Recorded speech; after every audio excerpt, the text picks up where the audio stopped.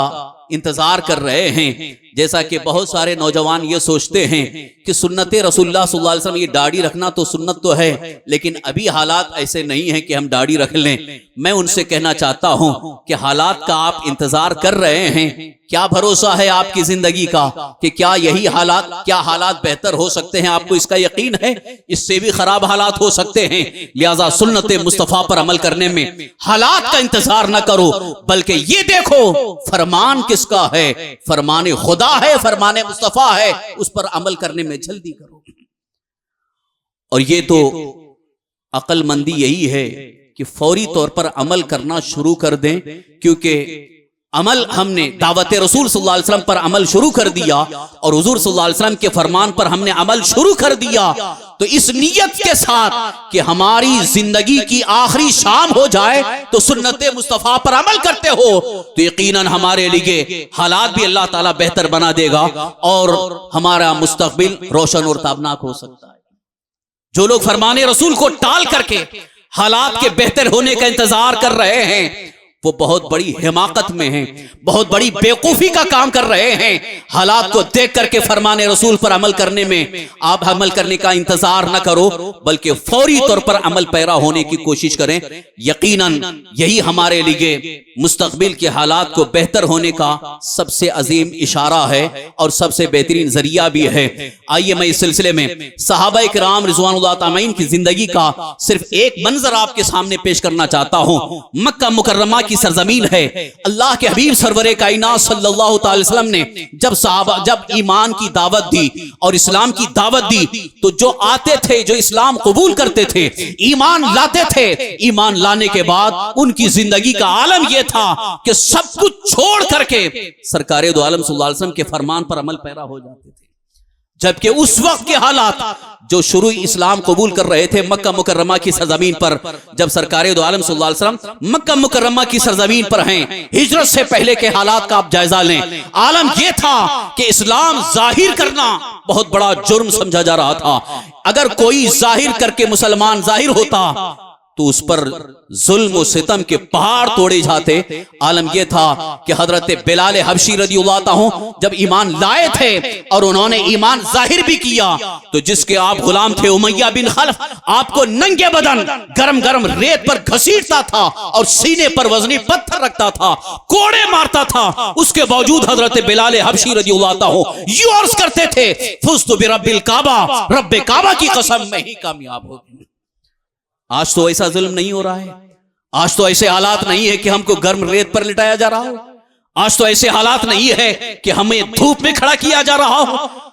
چھاؤں میں زندگی گزار رہے ہیں، ٹھنڈی ٹھنڈی ہواؤں میں اے سی میں ہماری نیند ہو رہی ہے، اس کے باوجود یہ کہتے ہیں کہ ابھی حالات ٹھیک نہیں ہیں۔ اب حالات ٹھیک نہیں تو اب کب حالات؟ لہذا فرمان رسول صلی اللہ تعالی وسلم پر عمل کرنے میں تاخیر نہ کریں بلکہ جلدی سے عمل شروع کر دیں۔ خاص طور پر اپنی قوم کے ان نوجوانوں سے میں کہنا چاہتا ہوں جو ابھی انتظار میں ہیں کہ شادی ہو جائے، بچے ہو جائیں، بڑھاپے کی منزل میں جب ہم قدم رکھیں تب سنت مصطفیٰ پر عمل کرنا چاہیں گے۔ آپ کو اگر حالات کا خوف ہے تو میں آپ کو ان بچوں کو دکھانا چاہتا ہوں جو بچے شروع سے ایک مدرسے میں پڑھنے کے بعد جوانی کی دہلیز میں قدم رکھتے ہیں مگر الحمدللہ چہرے پہ استورا نہیں گھماتے ہیں بلکہ سنت مصطفیٰ پر عمل کرتے ہوئے جوانی گزر رہی ہے،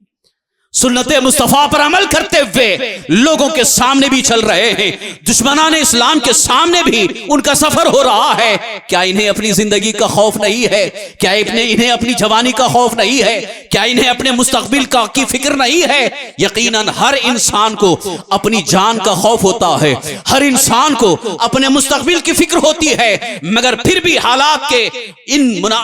نامناسب ہونے کے باوجود بھی اگر کچھ حضرات سنت مصطفیٰ پر عمل کر کے زندگی گزار رہے ہیں تو یہ تمہارے لیے عبرت کا موقع ہے، تمہارے لیے نصیحت ہے کہ جب یہ بچے اپنی جوانی میں سنت مصطفیٰ پر عمل کر رہے ہیں تو جو مدرسہ نہ جا کر یا دین علم حاصل نہ کر کے دور رہ کر کے یہ سوچ رہے ہیں کہ ہماری زندگی بہتر ہو جائے گی، ہم اپ ٹو ڈیٹ ہو کر کے بہت اچھی زندگی گزار لیں گے، عیش و آرام کی زندگی گزار لیں گے۔ میں نے دیکھا ہے کئی ایسے نوجوان جنہوں نے صرف اور صرف عیش و آرام کے لیے سنت مصطفیٰ کو چھوڑ دیا ہے، آج وہ بے چینی کی زندگی گزار رہے ہیں، بے قراری کے عالم میں زندگی گزار رہے ہیں، بلکہ سب سے بڑے افسوس کی بات یہ ہے کہ وہ ذلت و رسوائی کی زندگی گزار رہے ہیں۔ اور الحمدللہ جو سنت مصطفیٰ پر عمل کر رہے ہیں وہ بڑی عزت کی زندگی گزار رہے ہیں، چاہے وہ مسجد کے امام ہوں، چاہے وہ دینی مدرسے کے مدرس ہوں، یا ایک اسٹیج پر نعت مصطفیٰ پڑھنے والے مبلغ ہوں، سنت مصطفیٰ پر عمل کر رہے ہیں تو الحمدللہ بڑی عزت کی زندگی گزار رہے ہیں۔ لہٰذا فرمان رسول صلی اللہ تعالی وسلم پر عمل کرنے میں کسی قسم کی تاخیر نہ کریں بلکہ فوری طور پر عمل کرنا شروع کر دیں۔ اور یہاں جو تاخیر کے لیے حالات کا انتظار کر رہے ہیں میں ان سے پھر یہ بات کہنا چاہتا ہوں، حالات کبھی آپ کے لیے اس طرح سے نہیں ہو سکتے جو آپ چاہ رہے ہیں، کیونکہ آج جو ہماری خواہش یہ ہے کہ ہم بالکل آزاد فکری کے ساتھ زندگی گزارنا چاہتے ہیں، ہماری خواہش یہ ہے کہ ہمیں حکومت کی طرف سے بھی کوئی روک ٹوک نہ ہو، کوئی مخالف نہ ہو، ہمارا کوئی دشمن نہ ہو، بلکہ ہمیں بالکل ہی آزادی کے ساتھ زندگی گزارنے کا موقع ملے۔ ایسی فکر اور ایسی سوچ اگر کسی کی ہے تو وہ کان کھول کر کے سن لے، اس کے لیے حالات اور زیادہ بدتر سے بدتر ہو سکتے ہیں، بلکہ ظالم ان کے سروں پر مسلط ہمیشہ رہیں گے۔ یہ دستور خداوندی ہے۔ جب اللہ کے حبیب سرور کائنات صلی اللہ تعالی وسلم کی سنتوں پر عمل کرنے میں قوم تاخیر کرتی ہے یا اس میں تساہلی برتتی ہے، کاہلی برتتی ہے، تو ان کے اوپر اللہ تبارک تعالیٰ کسی ظالم بادشاہ کو مسلط فرماتا ہے۔ یہ دستور ہے، ظالم بادشاہ مسلط ہوتا ہے، پھر ہر اعتبار سے وہ انہیں پریشان کرتا رہے گا، ہر اعتبار سے ان کے پیچھے لگا رہے گا، ہر اعتبار سے ان پر ظلم و ستم کے پہاڑ توڑنے کی کوشش کرے گا۔ لہٰذا آج جو حالات ہم دیکھ رہے ہیں، ان حالات میں بھی ہمارے لیے سب سے بہتر اور سب سے زیادہ ضروری یہ ہے کہ سنت مصطفیٰ پر عمل کرنا شروع کر دیں. شروع کریں گے آج سے انشاءاللہ. جو یہاں سامنے بیٹھے ہیں ان کی تو آواز آ رہی ہے, جو پیچھے بیٹھے ہیں ان کی طرف سے کوئی آواز نہیں آ رہی ہے. وہ ابھی بھی اس بارے میں شاید خوف کر رہے ہیں کہ ہم آج سے اگر عمل کرنا شروع کر دیں تو پتہ نہیں ہماری دکان کا دھندا ہوگا کہ نہیں,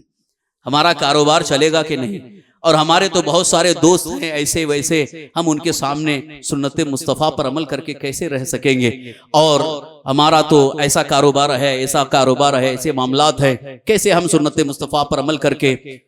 یہ معاملات کو سنبھال سکیں گے. میں ان سے عرض کرنا چاہوں گا کہ اگر اللہ نہ کرے ایسے معاملات ہیں تو سنت مصطفیٰ پر عمل کرنے کی نیت سے وہ سارے معاملات بھی چھوڑ دیں, تمام برے معاملات کو چھوڑ دیں, سنت مصطفیٰ پر عمل کرنے کی کوشش کریں.